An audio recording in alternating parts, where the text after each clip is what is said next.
Barcelona steal Malcom, Fulham are set to sign Andre Schürrle, Everton make the most ridiculous signing of the summer, George Mendes starts a Wolves save on Football Manager, and all of the day's transfer news. That and more coming up in the next few minutes, as I'm your host Matt Froelich, you are the Onefootballers, and this is the Daily News. Now, we couldn't start this show without talking about how Barcelona have nabbed Malcom from under the noses of Roma, just a day after Bordeaux said he'd be signing for the Italian Giants. It's kind of like Barcelona are the cool kid at your school disco that come and steal your girl. Now, I will give them a little break, and to be honest, there's no offence to any Roma fans, but when one of, if not the biggest club in the world, come in with an offer for you, offer you loads of money, and a chance to play alongside the likes of Lionel Messi week in, week out, you kind of have to take it because it may be a once-in-a-lifetime opportunity. So I don't even blame Malcom for doing this either. The one slightly dodgy bit about this transfer is that Bordeaux apparently asked Roma to make it official to the media and including the transfer fee before the deal had actually been fully signed. This way, Barcelona would see how much Bordeaux have been offered and could then top their bid. It would also force them into actually making a move rather than holding off, leaving in Bordeaux in a bit of limbo. This is actually pretty sly, so it's no wonder sporting director of Roma Monchi is considering legal action. But away from the dodgy transfer news into another record-breaking German. If all goes to plan and Andre Schürrle completes his move to Fulham, he will be the first German player whose combined transfer fees have reached over £100 million.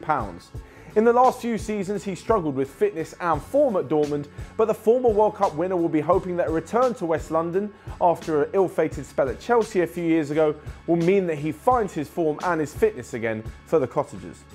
And next up is one of the most ridiculous transfers of the summer, if not ever. I can't even understand how this happens.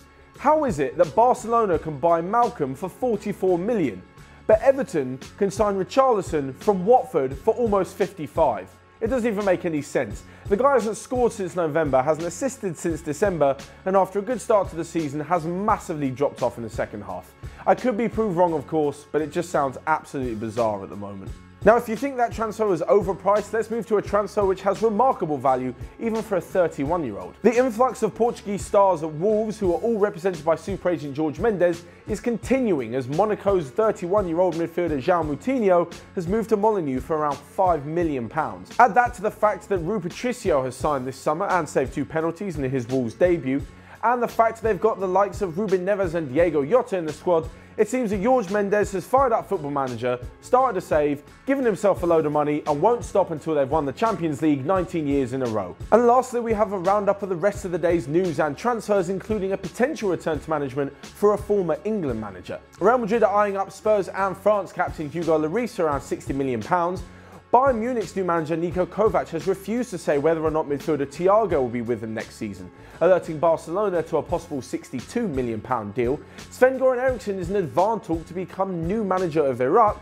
And lastly, AC Milan could hijack Chelsea's move for Juventus forward Gonzalo Higuain. That's all from me for now. Don't forget to smash the like button and let me know in the comments below what you think of today's rumours. And until next time, I'll see you guys later.